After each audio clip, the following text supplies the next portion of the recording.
shape up the city. My name is Rivera and I'm here at one of LPS elementary schools, accompanied by Michelle Welch, LPS Wellness Coordinator. Good morning, Michelle. Good morning, Roy. So could you tell me a little bit more about what are the plans in regards to wellness for this year and LPS? Sure. What we really try to do as the school system is try to have a focus area each quarter that all the schools kind of circle around what they're doing for their wellness programming. So it looks like a little bit of everything because we really try to focus on not only physical wellness but social and emotional wellness. This year we're actually kicking off with the social and emotional wellness category of music and how music helps you focus and helps you feel better and really approaches every part of your well-being. Then we move on to things like activity, nutrition, and we're in the year with sleep. Pretty much you're trying to tackle every aspect of the children's life then, and teaching them how to use those, like music, for example, to cope with different situations? Exactly. You know, I think about my kids that are in high school and playlists are their life, and they really use it to be able to think about how they focus in certain classes or bring up their creativity. So kids really utilize music a lot to make themselves feel better and to find their joy, as we do as adults. And so that can be a great coping mechanism to teach kids. And so we really want to do something a little different this time and focus on music. But we focus on all different parts of wellness because really what we're trying to do is help kids become eventually healthy adults. Definitely. And when you have the wellness programs, how do the parents come into play? The parents can be involved in the wellness programs in lots of different ways. In elementary schools, sometimes the programs will go home in their Wednesday or Friday folders. Other times it's kept in the classroom and then the schools will send maybe an electronic copy in the school newsletter, for instance. So when we really think about what we're doing for wellness is we're trying to basically from the foundation for healthy adults. And what we do for our students, we also integrate not only families but staff into it so that the teachers are role modeling for the kids as well as for those schools where it gets to go home with the kids in their Wednesday or Friday folder. It helps those families to engage. But even when it doesn't go home, about 50% of the kids say that they've involved their family in one way or another with the challenge. And certain challenges lend themselves to that more. So for instance, in the music challenge, a lot of families play music at home and that's a big core for families. The sleep challenge will greatly impact families at home as those kids actually are trying to get themselves to bed, which parents sometimes get a little confused by that. But it's a lot of fun, and every time we've done sleep challenges, it's made a big difference for kids and kids having better days at school. You know, it's great to hear about all these different wellness challenges. And how long ago did they start? We started doing wellness challenges about 7 years ago when I started this program. We had a community donor that was generous and helped us have some dollars to be able to kick these out. And then from that, we've been able to each year continue those because we really have found them to be beneficial in directing kind of what we're doing in schools. But what is nice that also comes off of those is the schools, because of their engagement in those, depending on their percentage of participation, they can win awards that have helped to pay for tracks and tetherball courts and all kinds of things for schools. In addition to the wellness challenges, do you have any extra advice that you have for families? You bet. Well, what we really see makes a difference is, first, if learning from school comes home, asking your kids about their day and what they learned in different subjects and what they're learning about their health is a great thing. It also helps them to remember to pull that challenge out if they're having that come home in their backpack. But further, kids see everything that we do. And so if we're going out for bike rides or taking walks or making better choices for ourselves, kids are likely to follow suit. In some areas, easier than others, but again, as we model good choices, kids are going to follow suit with us. So every step we take as families, no one's ever expected to be perfect, but step by step, we can really get ourselves to the next place to have a healthy family for a long time. Great. And how can the community get involved? The community is welcome to see everything that we're doing if they go to lps.org/wellness. Everything that we have is open source that people can get to. They can do it with their family. If they aren't seeing it at their school for some reason, there's no reason they can't get onto. There's a little challenges link and they can do any of the challenges that they would like off of those. Michelle, thank you again. And if you have any more inquiries, please go to lps.org. You bet. Stop. One step back. Use the beat before you cross the street. Left, right, left. Use the beat before you cross the street. Left, right, left. Left, right, left. Left, right, left. Left, right, left. Left, right, left. Left, right, left. Kids, get off your phone. You need to pay attention to the road. Or else, there might be tar, or wet cement, or a car. Please, get off your phone, or you might end up with a broken bone. Your phone may seem like it's all that, but staying alive is where it's at.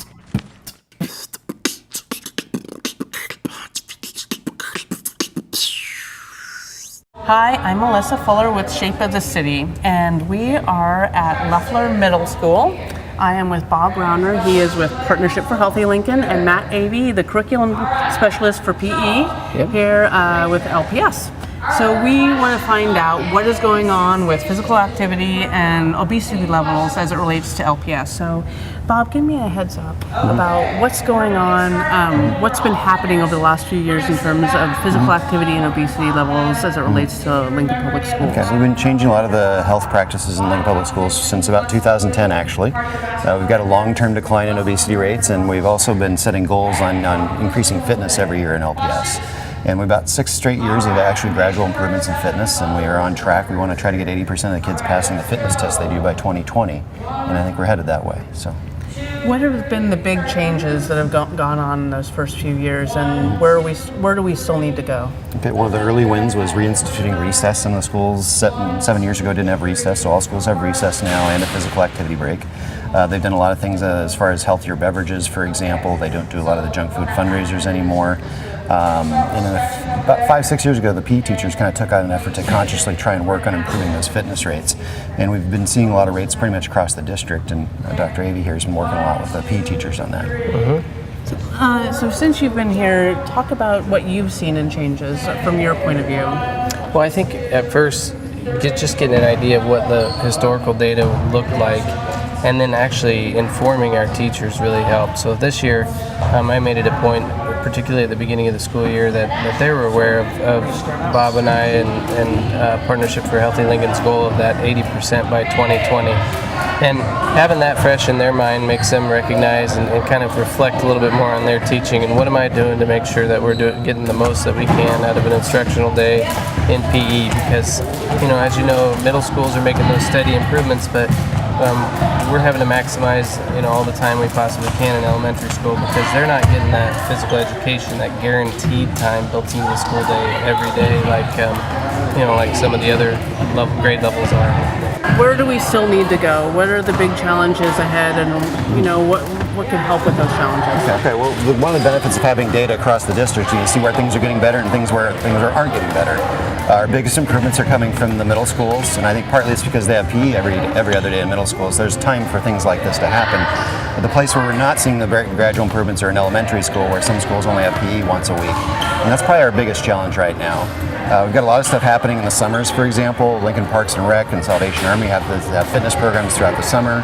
There's some after-school activities. Some schools have had walking paths put in. They have walking clubs, things like that. Physical activity breaks during the classroom and recess are helping. So those are some of the things where we're seeing some improvements. So Matt, in terms of same sort of thing, and where are you looking at making changes, or what are you looking at in terms of the future for physical education? Well, we're going to look at what we have now and see what we can do. I mean, I feel like our elementary teachers in particular are doing the very best they can to try and squeeze every minute out. So we're going to have to possibly look at other avenues to where we can get more of that physical activity time. But it's also about the education piece. We want to encourage parents and families to continue to get their kids physically active, because even if we were to improve the amount of minutes in an elementary school day, it probably still wouldn't equal enough to get to that 60 minutes that Bob talks about and we recommend for every student every day. So we're looking at other things. I know a lot of our teachers do family fitness nights. They do bike rodeos. They encourage active transport to school with safe walk to school or safe ride to school days. I know Beatty just instituted before they'd come in the gym before the school day started to wait for morning lineup and head to class, and they just instituted a walk and talk, so when they come drop off their kids, 20 minutes, they're constantly walking, they're getting some more activity to start their day, which is really important. We're looking at a variety of different things, but it's no one size fits all, and I think this is a big challenge ahead of us, but we're looking at a lot of different ways to try and solve that problem. And I think most people know the importance of physical education or physical PE, but talk about really the relationship to PE and school, in terms of learning and everything else. If either one of you can touch on that. Yeah, well, actually, there's really strong data showing that kids are physically fit do better academically. And we've, for several years, run and seen how kids do on the NISA test for math, science, and reading. And the kids who pass the fitness test do much better. We're actually looking at maybe taking the 9th graders and see how their GPA compares if they pass the fitness test versus not. There's multiple studies all over the country showing that, and our data kind of confirms that as well, that fitness does make a big difference in academic achievement. So yeah, Matt, what do you see right in the schools in terms of how physical activity is affecting these kids? So absolutely, just like what Bob talked about, we've got tons of published research. We've got best-selling novels out there like Spark, for example, and that are from MDs that are telling us, not just for kids but for adults as well, if you want to wake up your brain and if you want to really engage all the working parts of your brain actively in a lesson that's academic in nature, you got to get the body moving, get the blood flowing beforehand. So that's not new news. We just want to continue to reintroduce that news to a lot of our folks in the district, but also to our students. All right, so one last thing for each of you, just a quick word of wisdom you have out there for a parent. What small things can they do to sort of start more physical education or physical activity in their homes even? One is just the before and after school time. I think we've kind of need to start focusing a little bit more on safe routes to school where kids can walk to school, because that's, if they're 20 minutes, 15 minutes away, that's 15 to 20 minutes of physical activity. Doesn't cost anything, saves a drive. Maybe even just dropping your kid off, maybe not right at the front door, but a couple blocks away, give them at least a few blocks of walking. The after-school clubs, running clubs, CLC time, Y Sports, there's a lot of different activities like that.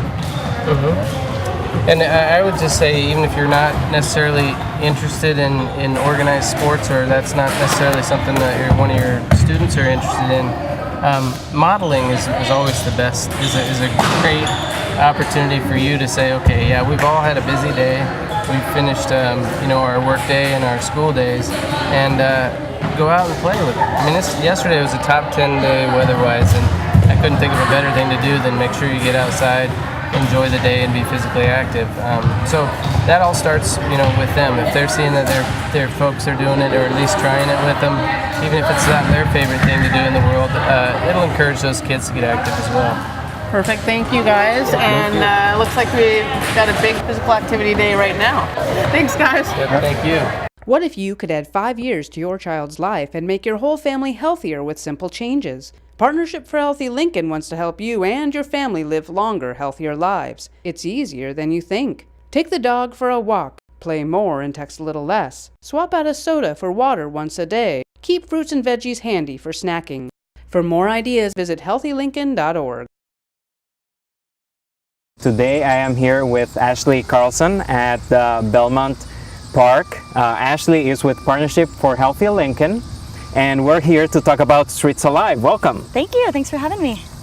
So tell me, are you excited about Streets Alive this year? Yeah, very excited. We're in a new area this year and lots of new contacts and people to meet and residents and all that. So very excited to be in this neighborhood this year.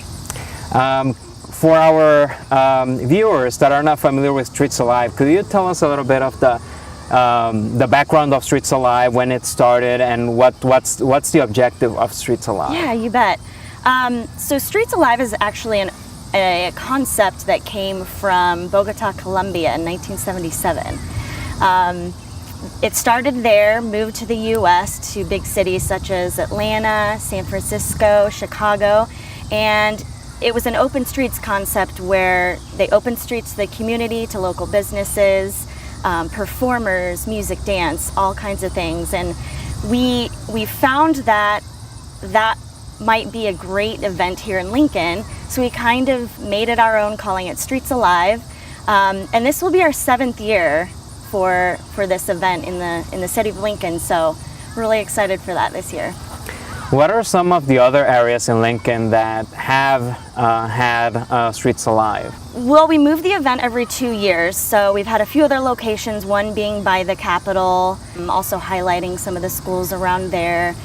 We've had it around Woods Park, and also in the Clinton East Campus, North Central area. So Perfect. When we mention Streets Alive and people being able to walk on the streets, and I'm assuming that cars won't be able to drive into the event, but what are some of the allowable forms of transportation? Or will pets be allowed? How does it work? yeah, you bet. So we do block a 2-mile route within the neighborhood off with barricades, and then we open it up for people to, they can run, they can jog, skate, rollerblade, bring their pets. It's wheelchair friendly as well. So really open to everybody, and you can jump in at any point along the route and visit any of the activities. What are some of the highlights for this year in regards to vendors? I'm not sure if there's food or music involved in the event. Yeah, so we have a little bit of everything at the event. You're gonna see anything from the string beans to different dance groups here in town, such as CK Dance. We also have a farmer's market and some food vendors available as well. And then you're also gonna see some fitness classes, sports demonstrations, tons of family-friendly kids activities. So all kinds of cool stuff going on this year. It sounds very interesting. I'm definitely gonna be in attendance. And is there any cost involved, or is it a free event? Yeah. There's no cost for the participants or the exhibitors, so completely free for everybody to come and enjoy. And what's the time of the event and the date? Yeah, it's September 10th, which is a Sunday, and it's from 1 to 5 here in the Belmont neighborhood. Do you have any suggestions in regards to showing up earlier to get parking along that route if you're coming from another zone in Lincoln, or what would you suggest for persons that don't live in this area? Right. So since it's a 1 to 5 event, our busiest times are probably 2 to 4. So it would be a good idea if you want to come earlier, around the 1 o'clock mark. It'd be a great opportunity to get parking, which is available in the Belmont parking lot. Also, local businesses and churches have opened up their parking lots for the city of Lincoln to come and park and use their parking lots and enjoy the festival.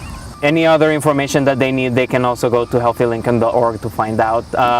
Is there a list of a program of the activities, the times, and when, if they wanted to come for a particular band or a particular vendor, will the information be there available? Yeah, all the details will be on the website. You're going to find an event brochure, which is going to have all the fitness class times, entertainment schedules, performance schedules as well. So parking information, volunteer information, all that's going to be on the website for you to access. Awesome. Thank you very much for your time, Ashley. Again, if you have any other inquiries, if you would like to sign up as a volunteer or find out at what time your favorite band will be playing, please head to healthylincoln.org/streetsalive. Thank you. Thanks for having me.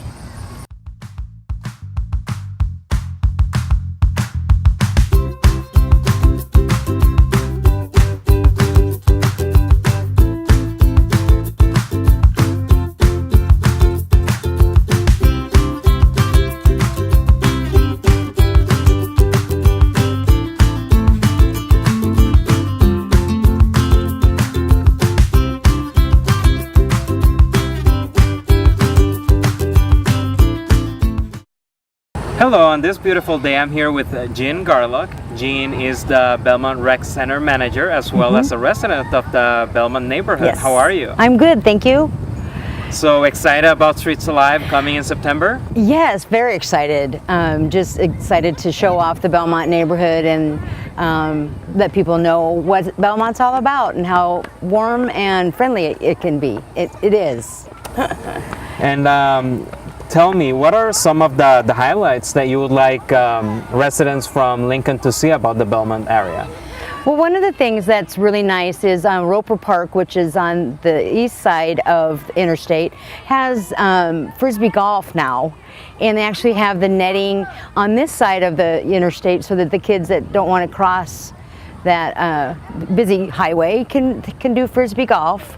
And it has a nice park over there as well as the beautiful surroundings here encompassing the school and Educare and the many services that we provide for students and families over in the Belmont area. What is your feeling about the benefits about having Streets Alive in the Belmont area? I think the main thing is that the residents will feel proud of their neighborhood with certain violence in past years. Let people know that Belmont is a thriving community. We're friendly and a safe place, as well as knowing some of the amenities over at Roper Park on the east side of the interstate. You know, we have a Frisbee golf area now, and just letting people know that that's there. That's coming a big event. And there's tennis courts there as well as the many things that we have around us here with our swimming pool, Educare, a great facility for preschool, the Belmont Elementary School, and then the many services that we have at the Recreation Center and the Belmont Community Center as well. So we have a lot of things around here that we really want to show off. Most definitely, and just by sitting here and looking at your facilities, I can see that it's a great place. A lot of areas for kids to play and hang out, and definitely great to have the Belmont Rec Center right by Educare. So is there anything else that you would like to add to our viewers in regards to the event or the Rec Center? You know, the center will be open to showcase, you know, what we have. We have a fitness area and a track and a really nice gym that we share with the school during the school day. And just to see that relationship that we've built there, you know, as well as all the, you know, the bands and the exhibits and just different groups that are involved in Streets Alive, and just to get people to know and find out more about what Belmont's about. For all of you watching, make sure that you stop by Streets Alive in September and enjoy the Belmont area, get to meet the local Belmont area residents, and enjoy the festivities. Thank you very much for your time, Jean. Thank you. I appreciate you talking about Belmont. Shape of the City is dedicated to helping Lincoln stay informed of health and wellness programs and events. Visit our calendar at lincoln.ne.gov. Until next time, get active, eat healthy, and stay informed.